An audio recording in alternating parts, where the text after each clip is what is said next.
El 20 de julio de 1969, tras 91 horas de vuelo, el comandante Neil Armstrong baja por una escalerilla y pone su pie izquierdo en la superficie lunar.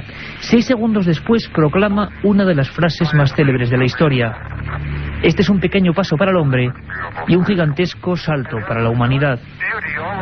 Poco después, el comandante Edwin Aldrin desciende lentamente, coge unas rocas lunares y se aproxima a su compañero para decirle lo siguiente: "Aquí estamos los dos, en el lugar más remoto que nadie haya visitado, mientras nos observan el mayor número de personas que jamás haya contemplado algo".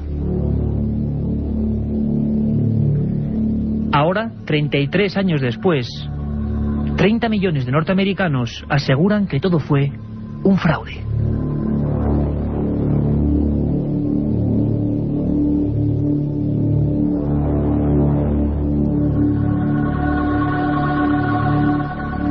Buenas noches, Milenio 3, os habla Iker Jiménez, son las 10:33 y hemos pasado de la euforia del carrusel en equipo a una penumbra que invade el estudio 1 de la cadena SER. Nos acompaña Santiago Camacho, autor de un libro que es Las mayores conspiraciones de la historia, Santiago. Las 20 grandes conspiraciones de la historia, efectivamente, que saldrá en enero en la esfera de los libros. Efectivamente. Un libro, una obra enciclopédica casi, donde se pone en tela de juicio, por ejemplo, que Aldrin y Armstrong estuvieron en la Luna. A mí esto particularmente me sonroja un poco. ¿Quién se puede creer que haya dudas? Pero las hay. Tan es así que la NASA ha encargado un trabajo, un informe, a James Oberg, al ingeniero James Oberg, para que de una vez por todas los profesores universitarios de instituto, de colegios, puedan responder a los cientos de dudas que los alumnos les plantean, muchas de ellas sacadas de internet, donde fotos extrañas, sombras que se perciben claramente, donde vientos que ondean banderas donde no puede haber viento, y donde un sinfín de cosas plantean incógnitas que nadie puede responder, y por eso la NASA ahora mismo realiza ese trabajo. Esto ha vuelto a poner en tela de juicio que los americanos pusieran el pie allí, y nos ha demostrado además que en otras potencias como fue la URSS hubo todo tipo de tropelías y enigmas en esa misteriosa carrera espacial. Vamos a conectar directamente con Washington para que Javier del Pino nos cuente cómo está a día de hoy ese pulsar del pueblo americano respecto a la misteriosa historia también del Apolo 11. Cuando el astronauta Neil Armstrong decía "bajo de la nave es un pequeño paso para el hombre pero inmenso para la humanidad", aquello, dicen algunos, pudo estar pasando no en el espacio sino en algún hangar secreto en algún desierto de Estados Unidos, en un montaje diseñado para convencer al resto del mundo y a los enemigos en la Guerra Fría de la superioridad tecnológica del gobierno americano. Ahora la NASA parece que se harta de escuchar esa teoría del montaje y quiere desmontarla. Ha invertido $15.000 en un manual para que los profesores de los colegios sepan qué decir a los alumnos escépticos. Resuelve todas las dudas. Por ejemplo, se dice que no se ven estrellas en las grabaciones y en las fotos, pero según la NASA, la profundidad de campo de las cámaras impedía que las estrellas salieran. Se dice que la bandera se mueve cuando todo el mundo sabe que en la Luna no hay viento. La NASA explica que se mueve porque en la Luna tampoco hay gravedad, de manera que cualquier movimiento es infinito. Al clavarla en el suelo, la bandera empezó a ondear y ahora mismo seguirá moviéndose porque nada puede pararla. Y la NASA añade una prueba más para demostrar su realidad.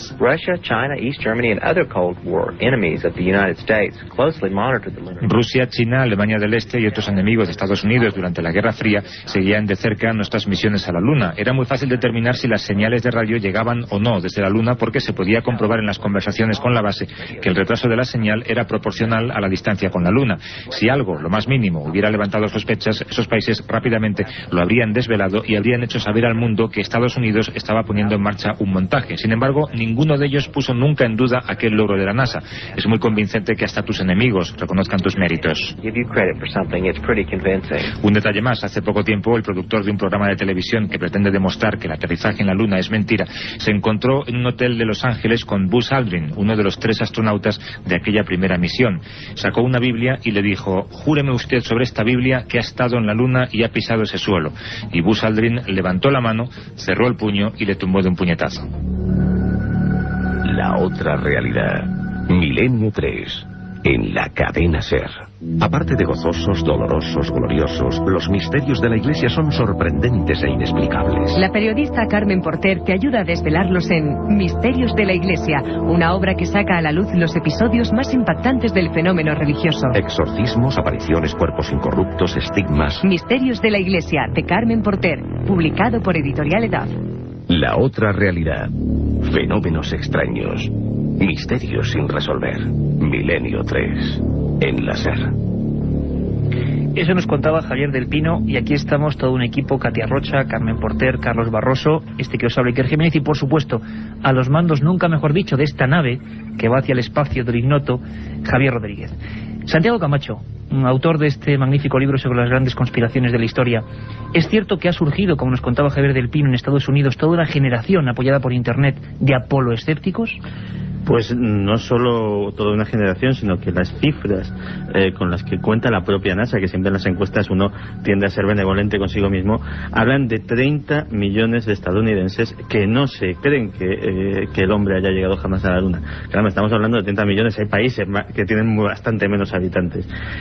¿Por qué sucede esto? Efectivamente, Internet ahora mismo, en cualquier gran buscador, haces una búsqueda poniendo las palabras moonfake, fraude, luna, y aparece un tropel de más de 400.000 páginas dedicadas a este tema.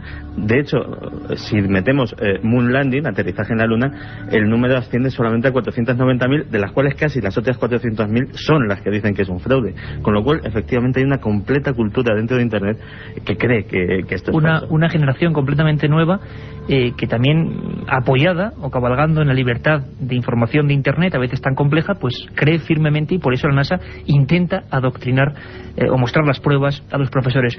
Milenio 3 ha hablado con una de las personas, quizá la que más puede saber de este asunto en España desde el punto de vista oficial, y es que Luis Ruiz de Gopegui era ni más ni menos, en el año del alunizaje, el jefe de programas espaciales de la NASA en España y el director de seguimiento de naves tripuladas desde Fresnedillas, o sea, la persona clave de la NASA en España. Y nos contaba esto en torno a las personas que son apoloescépticas. Yo creo que discutir la llegada del hombre a la Luna es una cosa disparatada.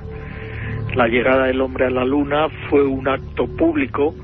Lo vieron no por la televisión, sino por una especie de radares que son los que siguen las naves espaciales. Uno de ellos estaba en Fresnedillas, donde estábamos todos nosotros, y esos radares detectan la posición, la velocidad, la aceleración, todo con respecto a la nave. Y no solamente los poseen la NASA, sino que los soviéticos también los tenían, y también seguían las naves americanas, como los americanos seguían las naves rusas.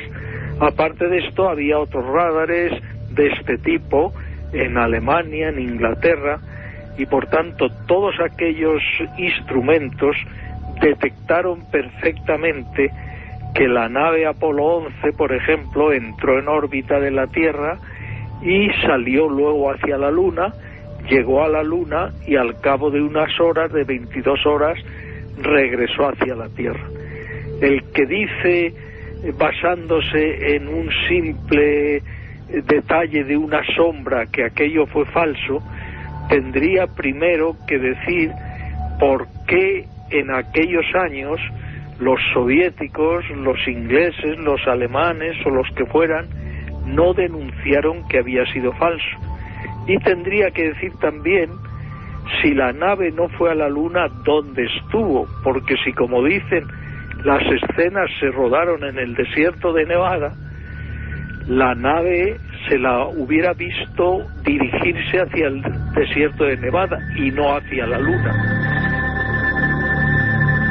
Nos hablaba el director de programas de la NASA en España, que casi emocionado recordaba aquel momento. Un momento que era muy complicado y muy concreto, en una guerra fría, brutal, en la que Estados Unidos y la extinta Unión Soviética se atenazaban del gaznate prácticamente, ¿Cómo en ese momento, Santiago? Era un momento en el que la propaganda lo era prácticamente todo. Se ha hablado muchas veces, por ejemplo, de por qué los rusos, si hubo un fraude, no lo denunciaron. De hecho, hay una cosa que nos ilustra la importancia de la propaganda, y es que los rusos hicieron sus propios fraudes. Antes de que Yuri Gagarin fuera puesto en órbita, y esto ya no es una especulación, esto es algo admitido oficialmente por la Academia de Ciencias Rusas, hubo 3 astronautas anteriores que fallecieron en sendos intentos. Y de los que nunca se habló. Y de los que nunca se habló, lógicamente, porque la Unión Soviética tenía que dar al público la imagen de que su primer intento había sido su primer intento bueno. Hace muy poco también recibimos la noticia de que la propia Academia de Ciencias Rusas admitía que la historia de la perrita Laika no había sido tan romántica como se nos había vendido, y que el pobre animal, en vez de estar semanas dando valiosos datos para la investigación espacial, murió apenas unas horitas después de... Según parece, Santi, de un infarto, y encima asfixiada y al parecer muerta por el propio pánico que tenía en aquel primer Sputnik. Javier Gregory es el especialista en astronáutica de la cadena SER, autor del libro Astronautas, que precisamente sorteamos hoy 2 libros maravillosos. El primero que ha habido sobre este tema en España, de Editorial Martínez Roca. Sorteamos 2 ejemplares entre quienes nos escribáis a milenio3@cadenaser.com, milenio3@cadenaser.com. Y Gregory, como os digo, nos hablaba con una anécdota sencilla y clara de cómo estaba el asunto a nivel de guerra prácticamente, y lo importante que era llegar cuanto antes a la Luna. Hablamos de esto porque los que no creen que el hombre ha estado en la Luna se aprovechan de ese caldo de cultivo para decir que Estados Unidos tenía que llegar a toda costa. Vamos a escuchar a Javier Gregory. De hecho, los soviéticos intentaron hacer una jugarreta, ¿no? Unos días antes lanzaron una sonda espacial y de repente los americanos oyen voces desde una órbita cercana a la Luna y dicen, bueno, pues ya hemos perdido. La primera es, ya hemos perdido, estamos recibiendo voces, además por medidas telemétricas que vienen desde la Luna, no vienen desde Júpiter, vienen desde la Luna, vienen desde ese punto. Y ya están hablando en ruso, ya nos han ganado. Y luego alguien en Cabo Cañaveral se dio cuenta, bueno, pero esto tiene, estas voces son raras, son como metálicas, tal. Entonces estuvieron investigando a nivel de análisis de la voz, y eran voces grabadas, era una cassette. Era una cassette de los soviéticos intentando dar gato por liebre a los Estados Unidos. Historias que se conocen muy poco. Historias como las que contamos cada día en Milenio 3 de 3 a 4 de la madrugada, dentro de 4 horas aproximadamente, en esta segunda edición. Carmen Porter, ¿qué tenemos así de menú rápido para esta segunda edición de Milenio 3? Buenas noches, Iker. Contactaremos con Badajoz para hablar sobre las nuevas investigaciones en torno a los 3.000 cuerpos momificados y emparedados que aparecieron en 1979 en la torre de la iglesia de Llerena. También volveremos a contactar con Ceuta, igual que la semana pasada, porque allí siguen ocurriendo hechos insólitos, esta vez en una residencia de estudiantes. No sabemos muy bien si se trata de una broma o si ha podido de verdad pasar fenómenos poltergeist. Antonio Martín, compañero de la cadena SER en Ceuta, nos contará qué está sucediendo. Bueno, estos tan solo son 2 noticias muy concretas, muy escuetas, porque habrá libros, viajes a la historia perdida, un montón de historias alucinantes, apasionantes, que tienen una nueva cita de 3 a 4, ya lo sabéis, es la segunda parte de Milenio 3. Y ahora continuamos con el misterio.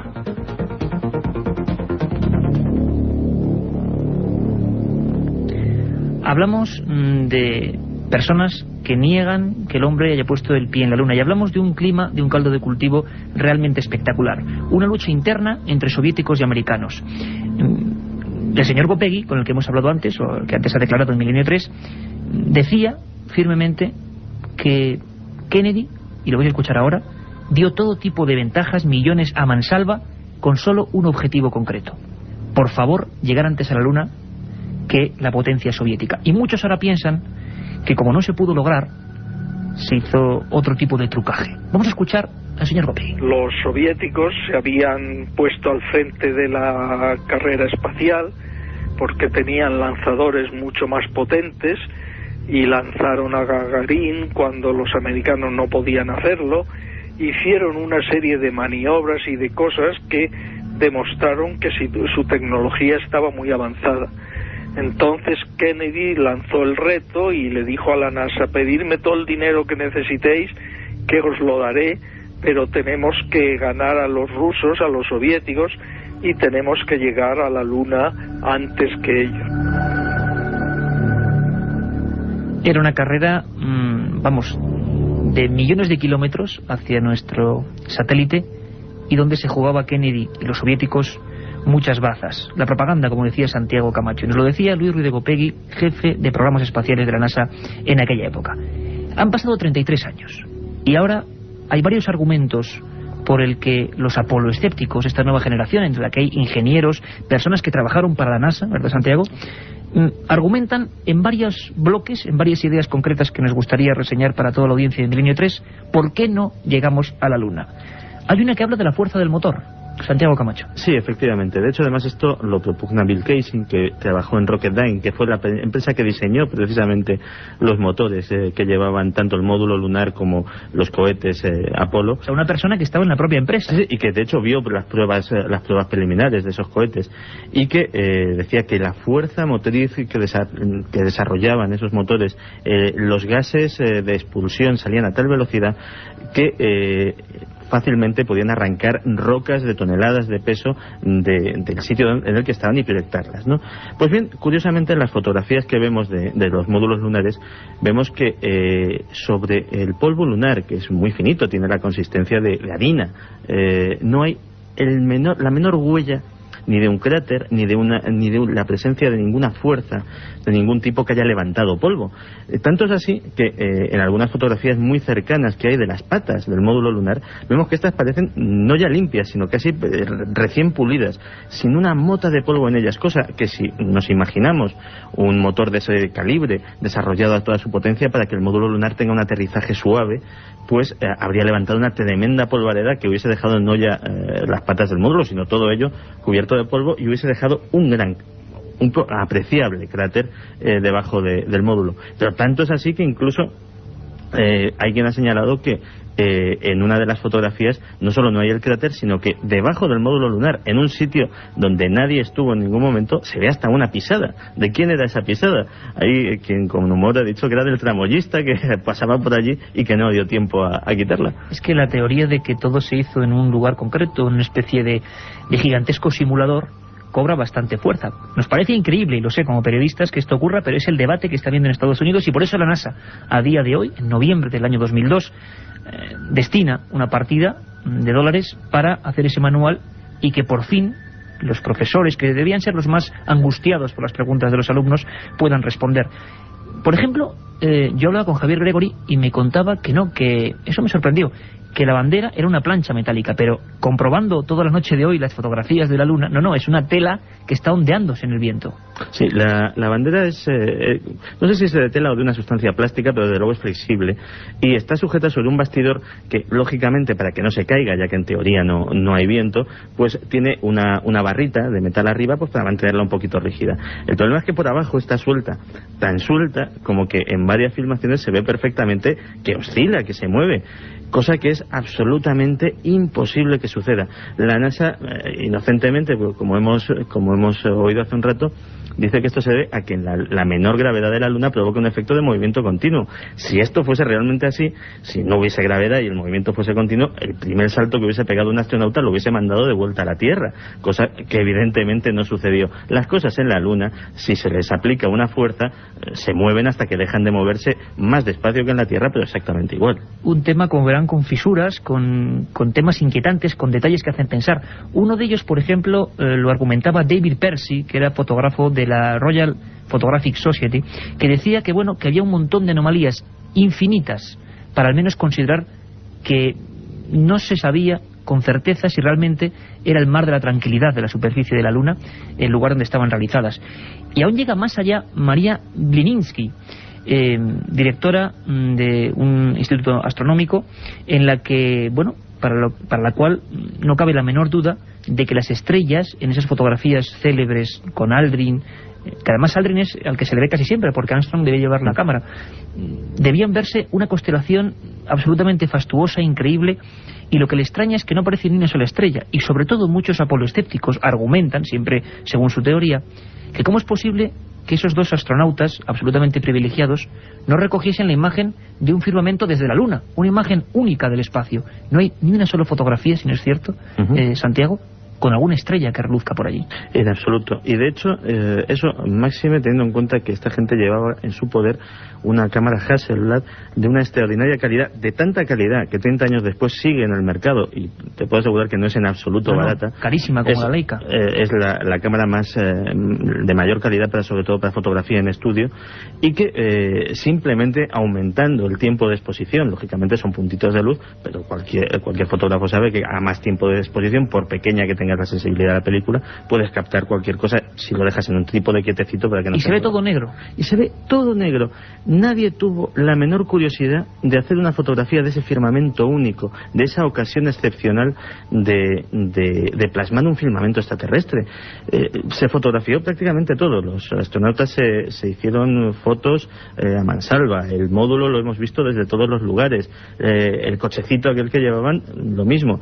Pero a nadie se le ocurrió filmar un espectáculo que debía ser sobrecogedor, pensémoslo. Pensemos en esa noche que todos hemos pasado en algún sitio de montaña y hemos mirado extasiados un cielo repleto de estrellas. Ahora imaginemos eso multiplicado por 10, por 20. Pues a nadie se le ocurrió. A nadie se le ocurrió ni una sola fotografía de la visión del cosmos, de las estrellas desde la Luna, y eso evidentemente genera inquietud y en algunos casos desapego a las teorías oficiales.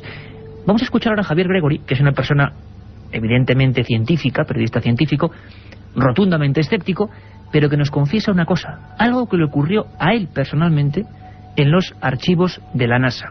Algo que le pasó cuando estaba revisando las fotografías. Le dejaron un permiso especial y se encontró, escuchen bien, fotografías de los astronautas y había focos en el espacio, focos de luz.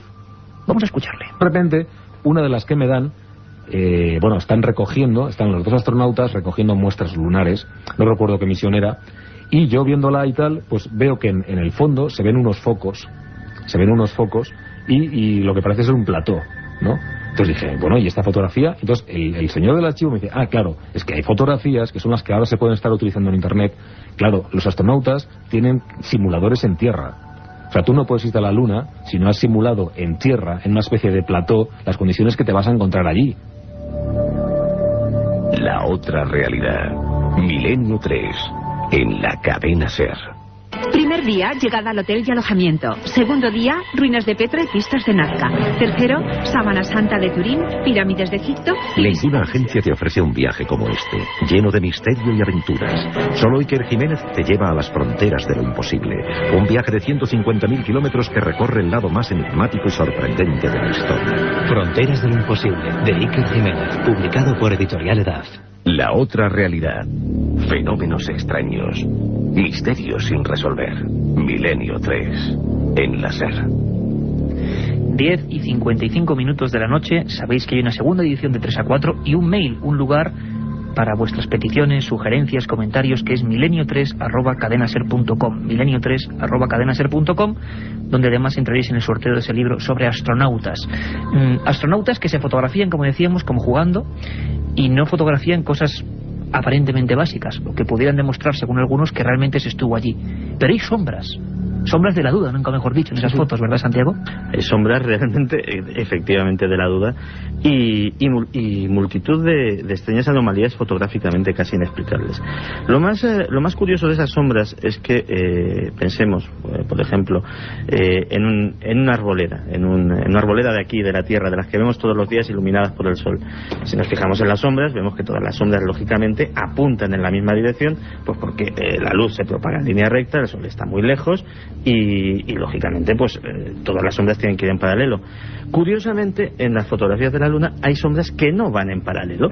De repente hay objetos muy cercanos entre sí, que de repente uno proyecta la sombra hacia un determinado sitio y otro proyecta su sombra pues a 10, 15, 30 grados incluso más desviada.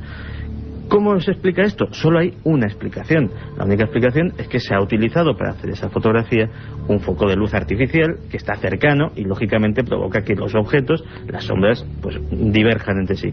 El problema es que no llevaron ni un solo foco para hacer las fotografías. El módulo lunar no estaba dotado de luz. O sea, todo eso está documentado por la propia NASA y por tanto esa anomalía de las sombras, por ejemplo, también ha quedado inexplicada. Nosotros, Santiago, en Milenio 3, como periodistas que somos, ni abogamos por una cosa ni por la otra. En todo caso, seremos abogados del diablo casi siempre de todo. pero la verdad es que los datos son sorprendentes. Javier Gregori se encontró con unas fotos de un simulador. Cuesta creer que haya un simulador en el que se simule la Luna, ¿no? En un momento en que era tan perentoria la necesidad de llegar, como hablábamos antes de las partidas presupuestarias de Kennedy, que se hicieron una simulación. Si es cierto, ese simulador, Santiago, ¿dónde está? Se ha abierto, se ha visto al público. Esas fotografías con focos.